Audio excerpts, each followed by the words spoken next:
So for those of you who don't know, my name is Demetrius Frazier. I'm the founder of Resist Booksellers, the lead bookseller and lead janitor. So if you ever see any problems in there, I'm the one that's supposed to fix it. I'm really grateful for you guys to be here tonight. This is our first author event of the year, and we're looking forward to doing more of these. So thank you Thank for you. being here, for being our first. And apparently, are we the first on the tour? Are we first? Yep. Who's second? Second Who stop. was first? Gwinnett Library. Okay, all right, I'm So, fine. yeah, It's the library. library. I'm fine with the library. So also for those of you who will be watching us on recap, we thank you for joining us that way. Please make sure to follow and subscribe wherever you're catching this. So I am glad to have you here because I've seen you online. I've seen you, believe it or not, we had called somebody and you were at a romance festival. They were FaceTiming us and you were behind them. So I've literally seen that you are a person, but thank you for Yes. being here in Petersburg, Virginia, out of all places. But for sure, I want to make sure, because it feeds our conversation, to give a little bit of your bio. You are an acclaimed author known for captivating novels, which we'll get into tonight, such as Island Queen, a Good Morning America Buzz Pick, Queen of Exiles, and ABC View Lit Pick. You were also honored with the 2024 Georgia Mystery Detective Author of the Year for Murder in Drury Lane and the 2023 Georgia Literary Fiction Author of the Year for Sister Mother Warrior.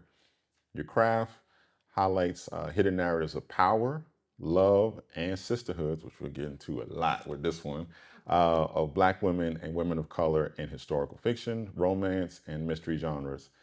Your works have been received praise from publications like the Washington Post, Entertainment Weekly, NPR, Publisher Weekly, New York Times. I'm sure all of them have said it. You just wanted to make the bio a little bit shorter. But thank you for being here, My Vanessa pleasure. Riley. Can we give her a round of applause for being all accomplished and having all the things? Now, we're meeting you in a storied career, right? This is not your first book. This is not your first tour. This ain't your first rodeo. Like, when you look back and hear this kind of stuff, like, Yes. what do you think about it? Okay. Technically, this might be my first tour. This is your first. No, Because, don't like, stop it. see, what's the definition of a tour? If you leave your city, Uh huh. is that a tour? If you stay in your city and just go to bookstores, is that a tour? That's still a tour. Okay, then never Yeah, yeah. mind. Okay. Never mind. Wait. Hold on. Time out. I just This your first time out the city? Yeah. No. Well, Who believed that? Raise your on hand a if you believe release that. week. On a Release week. Okay. All right. First time out the city on a release week. Okay. All right. And this is only book 29. Only book 29. Only. Lamar. How many we got, Lamar? 15. 14 more to go, sir. You're almost there. But no, a lot of praise, acclaim for all the work that you've done. Um, do you have a favorite child in that 25? Favorite baby? How can you choose between children? I mean, it's really, really hard. I'm a mood reader, right? So, and then there's like what was behind the scenes. So, one of my favorites is An Earl, the Girl, and a Toddler, because it reminds me of my brothers with their children. So, Earl, the Girl, and a Toddler was a series that I did. Think Three Men and the Baby, but set in the Regency. So you got like a historical aspect. So you have one is a barrister, one is an admiral who's back on land, and now they're stuck with these little babies, and so I just fish out of water. It's a hilarious thing. Um, from my historical fictions, Island Queen is one of my favorites. It's the book I never thought I was going to write.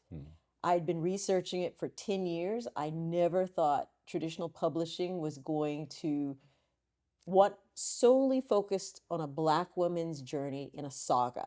Sagas for women are extremely rare. Sagas for Black women are extremely, extremely non-existent. And to see this woman to, escape all the odds, being born enslaved, to buy her freedom and the freedom of her family, to go and build businesses across the West Indies, and still have foolishness all while she does that, i.e., the Prince William, future King William IV. Foolishness. She was desirable. She was beautiful. She was dark skinned. when I was originally doing the research, I assumed with that type of agency, she was going to be fair skinned, a mulatto. She was technically a mulatto because her father was an Irish planter, but she was dark skinned, and just Lapita. I just imagine her being Lapita, and she's just magnificent and buoyant. And whether she was poor, whether she was rich, she fascinated individuals. At the end of her life, she held whenever there was a dignitaries coming to the colonies. This is Guyana. Demerara is what was called during her day. The governors would come and she would be appointed. She and the Entertainment Society, which were other free women of color who excelled in dining and balls, and they would throw it. And they would come to her house, particularly to sit with her, talk politics, and sample her champagnes and her coffee. That's the story. I did all this research. I never thought it would actually happen. And I literally dragged to a conference. An editor from William Morrow was there. I was griping about paying $20 to pitch, and she bought it at the table. Changed the entire trajectory of my career. So I think that history is important as far as pitching and researching for it seemed like forever. 10 years of research is a lot. Yeah. And then going through that kind of perseverance, we get authors that come through these doors all the time, right? They're either early stage, they got an idea, they're starting to put pen to paper, they're starting to figure out like, what do I do now that I have a draft? All of those things. What would be your advice if you were telling them, because you've seen it 25 years ago, you've seen it now. What would you give them advice now to help them get to where you are? Now this is not for everyone, but I write every day. Writing to me is it's muscle memory. If you stop or if you begin to prioritize other things, it tells your brain it's not that important. So you get these extended periods of not writing, and all of a sudden this draft that you could have finished in 3 months, it's now years. But in chair, hands on keyboard or on paper is the only way you get this done.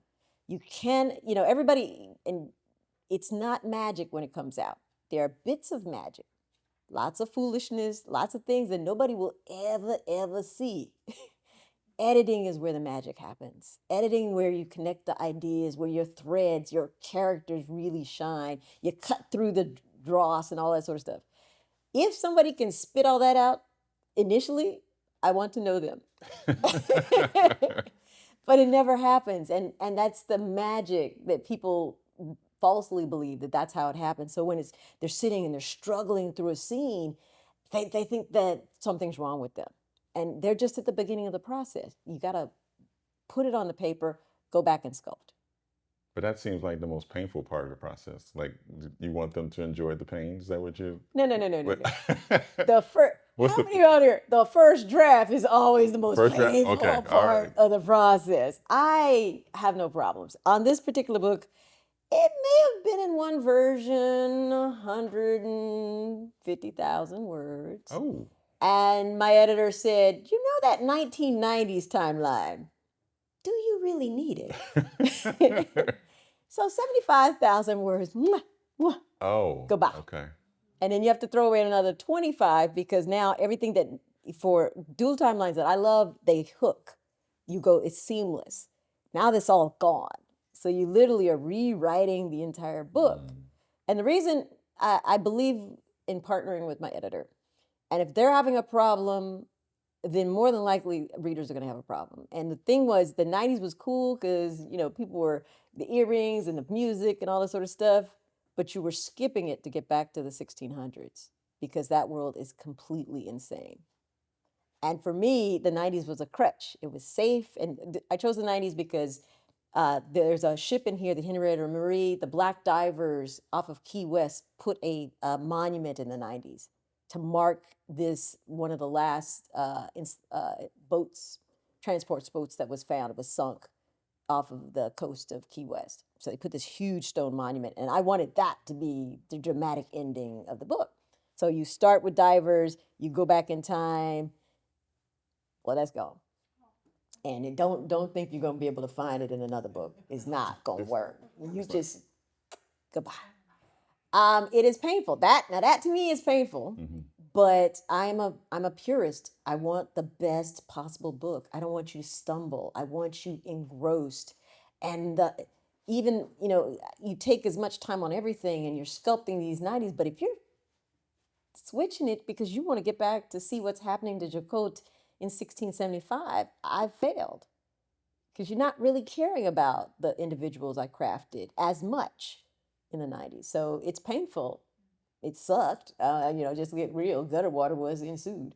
But the rewrite is beautiful and it's so much stronger. And it's, to me, it was like I was afraid of how chaotic the 1600s was. And I was like, let me explain it in the 90s because that's safe and it's comfortable. And no, sometimes you have to write the most dangerous book you can possibly write. I love that. But the thought you just said about the muscle memory, buttons, seat, and writing, does that come in handy when you're also on deadline? Because they're pushing you to hit a certain mark, not create when you want to create. You gotta. Yeah. So I would imagine preparing for that time when you're at your most successful, having the muscle memory of sitting in the seat and writing every day Yeah.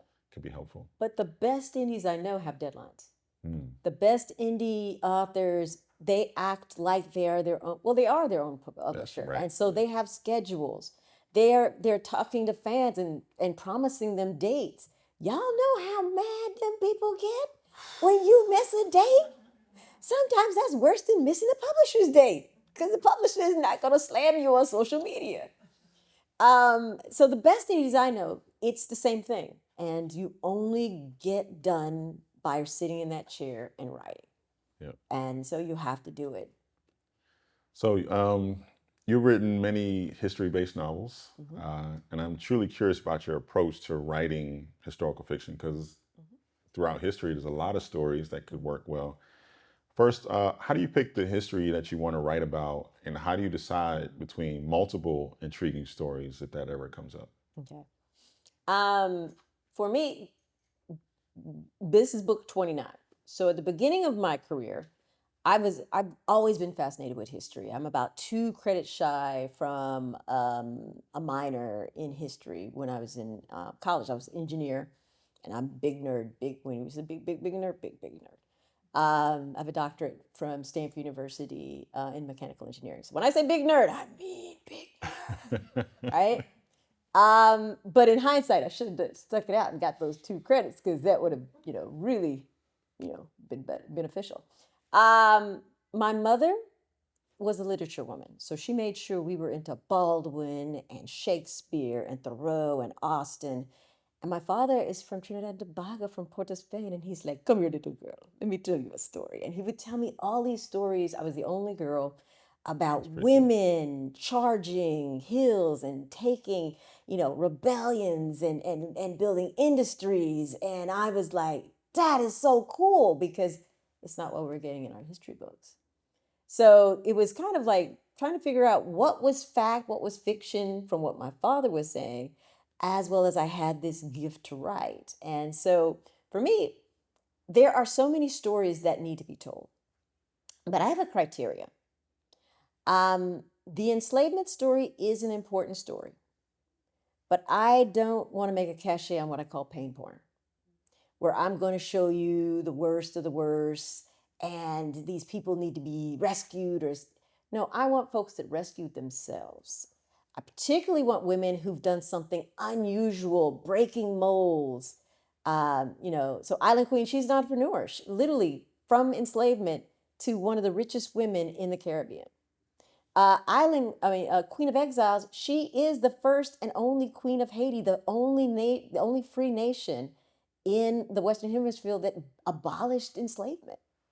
You get, Such a Mother Warrior is the actual 2 women behind the men, Jean-Jacques Dessalines, who's the liberator of Haiti. Haiti, is a fascinating thing, and I often think because of France being allowed to come back and taking it over, everyone has a diminished look at Haiti. They look at the tragedies now and they say they want to diminish everything. And you cannot stop tragedies. And there have been so many European nations that have punished them for winning a war. Think about that. The only nation to pay reparations to the loser of a war. And there's a point in time where, had Jefferson, Jefferson was in, he was the one. If he had chosen the right direction and continued to protect Haiti like his predecessors had, France would never have come back. And so you find these wonderful histories, and I want those. Those are the ones I want to bring back. And so when I found Jacote, I was in Kingston, Jamaica, on a writer's retreat. All right. Yeah, yeah. But wherever I go, I love to look at the history. So I actually went to Port Royal and walked through the forts. And they took me back into the prison, and they showed me the cell where Mary Read and I forget the other one name, the two white women pirates that were actually locked up in this cell. Now, personally, when I go to cells, I'm on the outside. I don't go looking in there because, y'all might lose a lock or something. How are you going to do that? But I was so intrigued, and I was like, well, how many pirates of color, how many black pirates how many of y'all locked up back in here? And they couldn't answer the question. And we started doing a little research. Everybody's on their phones and looking around. And I came across an LA Times article that said 20 to 30% of the pirates in the Caribbean were black. And that and then I started doing more deep dives, and you would have this extraordinary situation where the boats were integrated up top. They didn't care who you were. Could you man the sails? Could you do the rigging? Could you power the ship? Could you navigate the ship? Could you fight? Because many times the pirates, they would, the dramatic battles between the ships, but oftentimes they would go hit colonies, islands, just go roll up with their boats, get off, and attack the colonies, take their gold and whatnot, get back on the ship and go. So they're asking, if you have a sword in your hand, can I trust you? Those are the questions, not who you are or whatever your background is. That's what they care. But now you have this integrated boat, but in the bottom of this boat is chattel slavery. There's a meme, and I know you guys like social media, where they go, what's the most traded thing in the 1800s? And this young black boy raises his hand, he goes, correct. And it's heartbreaking and funny, and it's also true. Because if you hit one of the Spanish boats, that has all the gold, the Spanish Armada has all the gold, they will hunt you down. And if they find you, they will kill you. Right. So you have to get rid of everything that you stole quickly. And the universal currency in the 1600s are slaves. African slaves, indigenous slaves, any type of slave. But that's your currency. And so, once again, you have the top of this boat. It's integrated, and you make a vote as pirates. Are we going to deal in chattel slavery or not? Everything's a vote. And if you lose the vote, you still go with what the majority said. But can you imagine? You're a sailor, a pirate sailor, and in the bottom of your boat is chattel slavery. Side note, I actually went to Key West and I did research, and I got on one of the frigates.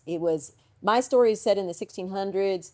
I got on one that was probably 1750s, 1800s, because I wanted to go to the crew cabin where everybody has their little hammocks and hear what you could hear.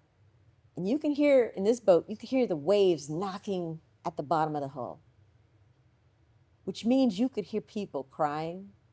You could hear them screaming. You could hear everything that was going on. And once again, you're at the top of the boat, a pirate. All right. On that note. No, this is for those of you who will read this book, I think you'll enjoy it. and I actually want to skip a couple questions to get to that. I think you'll find that there's a lot of, especially if you're a nonfiction reader, right? If you love learning about history, it's woven in there in such a way that you could close a few chapters and have some real discussion, like around the not the fictional part only, but also the history that happened there. You dealt with like the levels and castes, right? It wasn't just, oh, there's enslaved. No, there's some rules and order to what you can do if you are enslaved as one person of one origin. What, and I want to kind of make it where I don't give anything away, but in those parts that you were researching, like what made you include some parts of it? Like, you don't want to take away from the story of Jacote, but at the same time, it was important to tell that part of the story. Like when you were researching those elements, what was your thought process keeping stuff in and taking out? So remember I told you this world is crazy, right? And I was afraid of how crazy this world was, because in the 1600s there's only two world powers. That is Spain and the Muslim country called the Mughals. They have all the gold, they have all the wealth, and all the other countries, England, France, Portugal, the Dutch, they have made piracy legal because they want you to hit those guys to get their gold. You give us a cut and you go on your way. So they've legalized a way to attack their enemies, but yet I didn't do that. That was those pirates. Don't come at us. Because Spain is especially in this part of the hemisphere, they're the monster. They're the biggest one, and they will hunt you down as this setting. So I had to include things that would help show you that world. That was a major thing. And with Jacote, she is a special young woman who grows up. She's the black daughter, because I'm trying to get the wording right. Because mixed race, biracial, are not words in the 1600s. No. Can you pass? No, black. Or indigenous or something to the effect. Or side wacko note, when they were too lazy to go to Africa to get slaves, they would just go to Afro Latinas and get them. That's some laziness, okay? I'm sorry. Just going to get the darkest complected people and enslaving them. But in the 1600s, as you were saying, the levels of enslavement are different. Women could get free in certain French countries if you had a baby with your enslaver. Women in, particularly around Hispaniola, if you had children married, those children were free. Chattel slavery, as we know, this world thinks tobacco is the cash crop. It isn't until the latter end of the 1600s, when they understand it's sugarcane, that the rules change again. And now, no, we own you, we own your children's children, et cetera, because we need people to do this cash crop. Right. So I had to put in footnotes so y'all can kind of see, well, not footnotes, but like something had to happen so you could see the changes of how this world is shaping. And then, just crazy facts, like they would steal white women from France. They were thieves. They were just going out to get us, or getting tricked for bread. They would steal them, enslave them, put them at the bottom of the boat from France going to Hispaniola, and then they would sell them to men who needed wives, so that they could start anchoring the plantations and get the colonies in hold. When I found that out, I had to put that in there. Because the one thing I want you guys to take away is anybody could be enslaved in the 1600s. Anybody. It's only when at the latter part, at the latter 1690s, they figure out that it's sugarcane, and that changes the whole game. So you meet a lot of different women in this book, and every one of them touches Jacote in a different way and gives her a lesson. Because one thing is, when you start thinking of just a tavern's daughter, I mean, that's a wealthy position. How do you go from that to being a pirate, or to smuggling on a ship and being a pirate, being able to navigate the boats and things like that. And so I never want a magical character unless I'm writing fantasy. I haven't done that yet. But I don't want a magical Negro. I want y'all to say, okay, we see she's good with a knife here. We see her gaining rapier skills here. We see her navigating at these different points, so that by the time she steps on that boat as a pirate, y'all know that she's got the skills to get things done. And so her rise from a pirate to a pirate captain is also, you see the steps, you see the fascinating. So I have to put in things to showcase that, showcase this. There's still strife, there's still troubles. At different points, she has to hide her identity, because women are not allowed, for the most part, on these ships. They have to stow away. They have to pretend that they're men in order to do that. And then, what does that mean, pretending to be somebody you're not? How does that shape you? How does that change you? Those pieces also have to be part of her journey. All right, so y'all got piracy, got some social themes. Is there any love in there? There's some love in there. There's some sexuality and love in there. There's some swashbuckling and all that stuff. Y'all gonna be loved, y'all swashbucklers. I studied so there's some famous pirate battles. His name is Avery. He's the only one of the big ones. He actually went all the way to the Mughal Empire, attacked boats, and his boat got back. Other people got killed in it, but he got back. And the English, because he stole an English frigate to do all of this, they're still looking for him. So there's legends written about him, but he actually wrote his document of what he did and how he did it in the battles. I was like, he's so proud of himself. He told what he did. You gotta write your own history. Somebody else gonna write it for you. Exactly. But I want, as a woman, oftentimes there's a long time. I started in historical romance because there wasn't room in historical fiction, because a lot of people didn't believe women had the capability to be technically proficient in delivering the history as well as giving you an engaging story, et cetera, et cetera. That's been a challenge. And I told you how I ended up in historical fiction with all this piles of research with no place I ever thought this is for me. I'm just gonna have this for me. So it's a journey, but you need to be able to encompass all sides. And you were talking about romance. There is romance because she's in my head, she's beautiful. In my head, she's beautiful. But she's young and she's growing up and figuring out who she is and her identity. And then there are people that come into your life for a season. There are people who come into your life that are meant to stay. And you get to see all of that. There are levels of friendship. There's sisterhoods within this, because there are women that battle together. Remember, I told you, you got to know the person behind you is going to fight for you. And so there are times where that's not the case for Jacote. It's not the case for some of her comrades. It's when they all can work together and they find that rhythm. That is when everything, seems to work out, because the author may have some challenges there. But you're gonna love this because it's very physical. The battles are physical, not gore, because I don't do that. I don't do gore.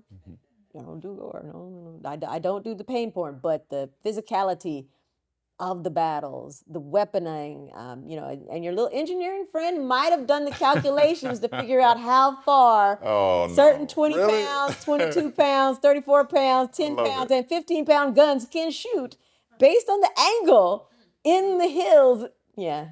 So all of us gotta go home, read that chapter, and then check the math. Yeah. Like, wait a check minute. the math. What was the wind speed? Exactly.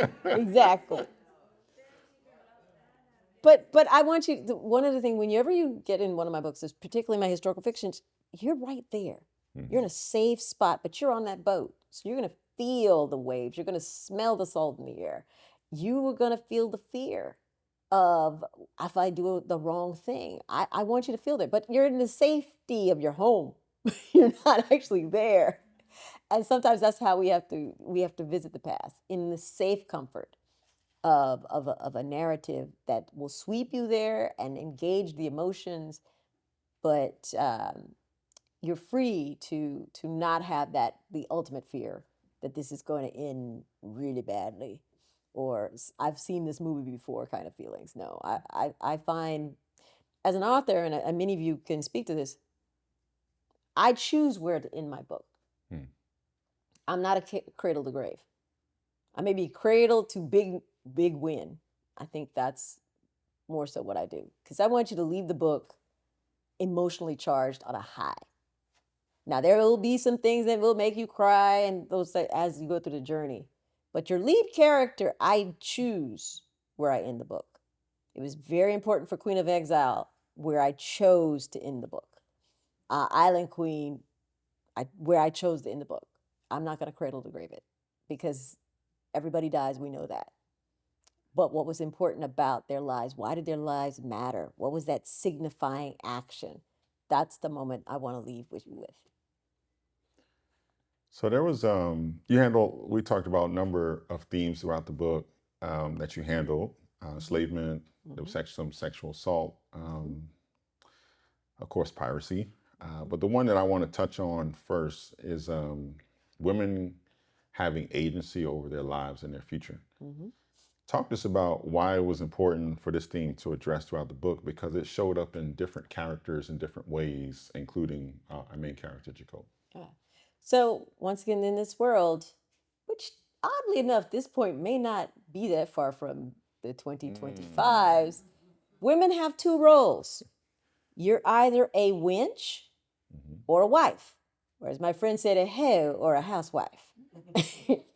um, some man controlled your entire life. Your father was supposed to pick who you were going to marry, Right. and you had no, if you was really egregious, you may be able to do something, but for the most part, contracts were signed. That is your husband.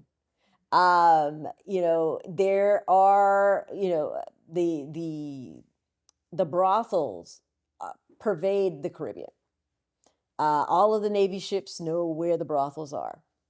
Fun fact: Prince William was the sailor king because he commanded frigate. They broke a brothel so bad in Georgetown that they had to pay for it the next day. I don't know how you do that. Wow. But there are so many accounts that they drank and they broke a brothel. I don't know how you do that, but it's just fascinating. They did a little Hangover movie inside the brothel. But the winching economy is where women made money because they winched other women out.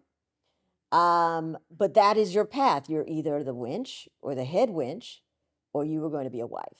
And so women had to figure out, am I okay with this situation? Or what am I going to do to change my life? And many of them are seeing piracy as the way to do it because you got money.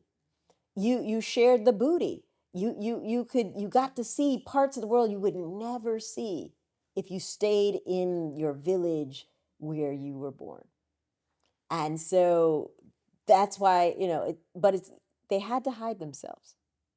And I want that to be something, I had a friend, she reads a lot of thrillers and self-help books. And she's like, you actually wrote a book on women's leadership because it goes through what a woman has to do to succeed, the pieces of herself she has to hide, where she has to sharpen her skills, and knowing when to attack, when to go along with what needs to happen, when to make a stand, and then how to make a stand when you have to make a stand. So it's like there's different pieces. I was like, girl, that's deep. That is deep. That is deep. I was just I writing can see a it. story, Yeah. but that's the beauty of when you find these really great characters. I do a lot of pre-work, so I think about what do I want to show. Well, actually, first let me back up. If I choose anyone, I have to be honest of who they are. So I'm not going to sanitize their lives. If their lives were messy, you're going to see that messiness on the page because people are a mixture of saint and sinner. People have their own ways of doing things, and there are oftentimes in my book where a character will do something I am 180 degrees disagree with it, but if they did it, it's got to be in the book. And as a writer, My promise to them is to respect their decision making. I'm going to showcase it so you show that the intelligence that went behind it, the vigor that was in that emotion. I'm going to embody that person because that's my responsibility. I chose to pick this person up, and I have to take the seeds that they planted and put them in such an order so that you get that snippet of their life. It's reclaiming the ancestors, and it's a privilege, and it's a responsibility. And so I love these characters, and I was sad when certain things happened, but that's the way the cookies crumble. This is the life in the snippets that I'm able to showcase to y'all. Well, that was to the point about having some emotions about the character. There was some times where you'll yell at your coat, like, girl, leave. What do you see? So she had this thing that is actually pretty modern. She had this like guilt about leaving Josiah. Yes. And she would always say, well, I gotta remember him. Like you are about to be married off. You don't have any agency over your life. You got potentials to go, but she would always say, and Josiah is her brother, her younger brother, and she would always say, I gotta take care of Josiah. She always had Josiah in the plan. Was that intentional? Was that a little bit of modern coming in there and tussling with it in the historical lens? Because it feels like you could write that for 2026 and it still be Yes. appropriate. Well, there's two things. Jacot really has a brother named Josiah, but the records fade off at a certain point in his life. So we don't know what happens to him. So that's when the author gets to say, okay, All right. I get to do something with this, because every character you put in has to matter in some form. And so, as you're saying, yeah, her father is choosing her husband, and he's already told her that Josiah, because I'm going to break a spoiler here. Josiah is mute. Josiah, we would say, has diminished mental capacities, and the father's like, he's going to be your responsibility. Mm-hmm. Even though he will inherit, because he's the boy, he will inherit all of the money and everything. You have to make sure you take care of him in your life. And she makes decisions based on the fact that that was not her plan. And I don't know if there are moments she's resentful of that being the plan. There's moments like, what, Daddy, if you knew this, why didn't you get married and have another wife who could take care of this child? Why is it me? Why is it my responsibility? So she wrestles with that and the guilt of that. And I think that's something women, we're supposed to be maternal. We wrestle with different factions of modernity. I loved a character who chose to be childless. I loved a character who didn't feel guilty about that, because oftentimes that becomes a guilt. I used to go, before I married my husband, I used to go home to my aunts, and they would be like, so did you meet anybody? You don't want to hear about what I'm doing in school? Oh, matter of fact, side note, when I brought my husband, or my fiance, home, she hugged him. She didn't know him. Like, I didn't think I was desperate. I was busy. You're on your last leg. I know. Like, She I'm was glad like, you're "Come here. It on." was I so know. close. I know. It's like, what's going on? But that lack of agency for women, to me, that's the story. That's the thing that she's going to wrestle with, and it's gotta have tentacles. The modernity part, the who gets the lead part, because another spoiler, she's going to end up being a captain, a pirate captain, over an integrated boat. So the whole dynamics of men and women and all different races are going to choose her to be their captain. So you get to see bits of the journey of why that choice is made, so that it makes sense. Because I don't want the magical, oh, we just like her. No, there are reasons why she gets chosen, why she is the girl that she is. And it needed to be embodied in the book. There was should I say initial love interest in Captain Captain Lebesque. right? Yes. But we meet him at the point where he's already had some adventures. So a couple things. one, I never read a morally focused pirate. Like he was so woke. Like, I don't like the slavery stuff, but I will rob your boat. Like Yeah. it was I mean, it's weird. like you get to choose, pick and choose. I'm against slavery, but I'll rob you I will blind. rob you blind. I will take all of it. But But that was literally the choices so such people a got to make interesting these character. choices. So first of all, he's privileged to be able to make that choice because he's the captain. He gets 2 votes when they vote. So on a typical boat, they have a whenever they remember, pirates didn't pay for this boat. They took somebody They else's took boat. somebody else's boat. And usually there's disgruntled people on the old boat, so they let them join. And then they do a new manifest and they vote on the manifest. And the manifest gets very detailed. You can't do this, and everybody got to vote for you. We can do this, everybody vote for it. How they even split the shares, because there's a portion that the captain is supposed to get so that it goes to repairs of the ship. Yeah, that's the level of nerddom I went to for this book. The research. But I love it. You gotta have it to me to make it make sense to once again, I want you on that ship deck, feeling the decisions, feeling what's going on, and you have to have that level of specificity. But it's also to show how conflicted everybody is because there are no angels. There are people who are good on one page. You go a couple chapters, and they may be bad. They may have slipped up. You just never know. And there is a theme in the book of when you find love, you keep it. And that's love is, some people question what love looks like. Some people just accepted what love was. And I think sometimes we don't accept help because we think it should look a certain way. As opposed to in this world, you could die any moment. You could die the next day. So people accepted love as they found it. So that is another theme in this book. Since he's had all these back adventures, is there like another book coming with the prequel of this young gentleman? Nah, man, I'm done with the Is it- 1600.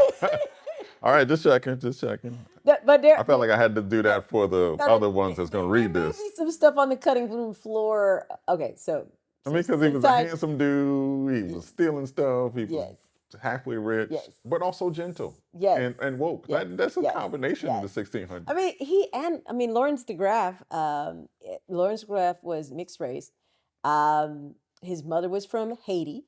His father is Dutch or something like this. He's the richest pirate during his time frame. Man, and this man's a catch. I know. So they have different lives before this book. But I follow the women. Right? Okay. There are other people that should be writing these stories. Yeah. I follow the women. And to find Jacquot, I had to do a lot of research on Michel Bass because of the love interest. I had to look at Lawrence de Graaf and Andover because they were friends. And so that puts you the time frame that they're in, that puts you the locations of where they are, because it is so hard to get all of the documentation about one person. And even some people say that Jacquot may have been an amalgamation of several pirate women. I'm going with nah. No. Yeah, that's one. That's one person. It's one person, and did what she did, and I'm sticking with it.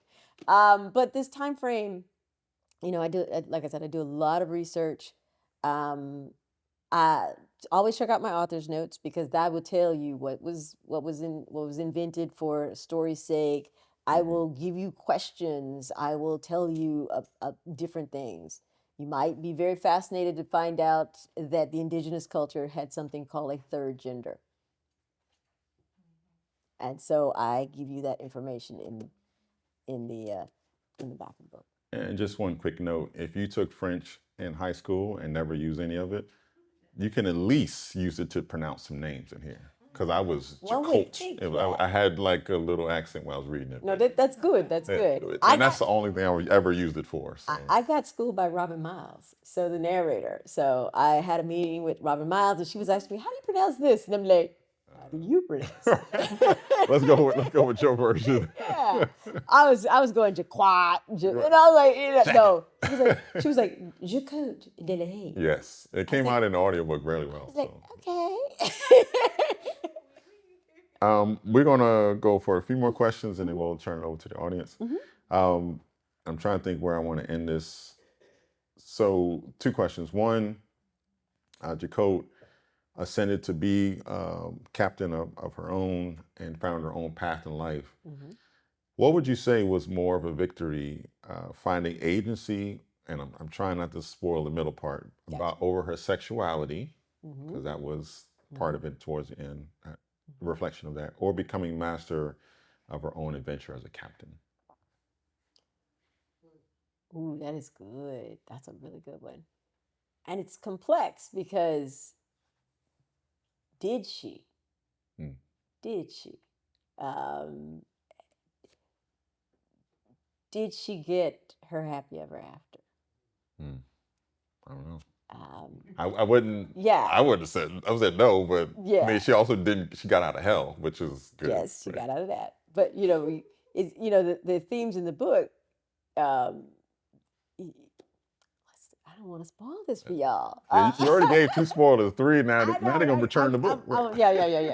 I think that's honestly, I think it's a question of, do you win by knowing who you are? Do you win by accepting yourself fully? Do you win by accolades and status points? Or do you just realize you were human? I think there are pieces of all of that. Yeah, this is definitely a good discussion question. If y'all were to do a book club about this, I'm just saying, I got some discussion questions. Last but not least, and we'll get to audience questions. Every writer, especially ones who've read a lot of other writers in their genres, have influences.